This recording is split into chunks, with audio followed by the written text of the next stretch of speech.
José Pérez qui a appuyé sur l'accélérateur. Dominique Strauss-Kahn entre les mains de la police à New York. L'abolition de la peine de mort en France.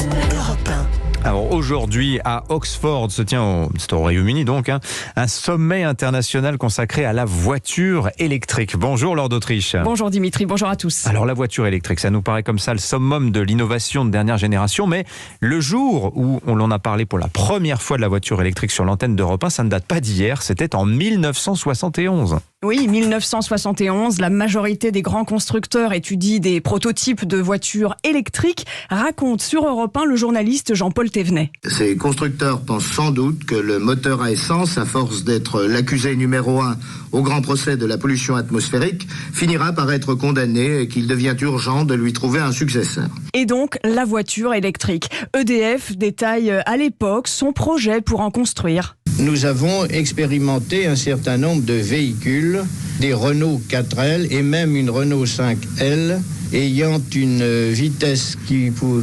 atteindre 80 km à l'heure et un rayon d'autonomie qui peut aller de 70 à 120 km. Et déjà à l'époque, c'est la question du stockage des batteries qui pose problème sur les prototypes qu'ils sont en train de construire. À entendre tout ça, on se demande ce qu'on a fait en 50 ans. En tout cas, en 1972, le premier ministre de l'Environnement, Robert Poujade, qui est un ancien maire de Dijon, fait le point sur l'avancée des recherches concernant la voiture électrique. Et en octobre 72, Robert Poujade estime que pour les Français, la lutte contre la pollution est devenue un enjeu national. Il veut diminuer de 25% les émissions polluantes des moteurs en 2 ans, avec des rues piétonnes et le développement des transports en commun.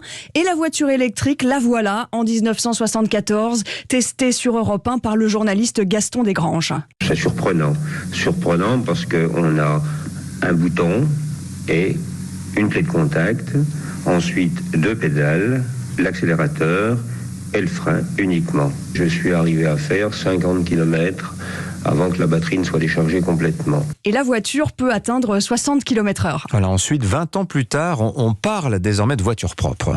Oui, on est en 1996. Le prototype de voiture électrique a été perfectionné. Sur Europe 1, un responsable de l'ADEME, l'Agence de l'environnement et de la maîtrise de l'énergie, explique que des pas technologiques sont franchis tous les jours. Tous les jours, on améliore les puissances et les performances des batteries et on peut espérer, en étant raisonnable, que d'ici à l'horizon 2000, l'autonomie du véhicule électrique passe vers les 150 km. Et aujourd'hui, 25 ans plus tard, l'autonomie d'un véhicule électrique est de 600 km. Ouais, pour les modèles haut de gamme, et c'est incroyable de réentendre ces archives qui datent d'il y a 50 ans quand même, je vous le rappelle. Merci Laure d'Autriche.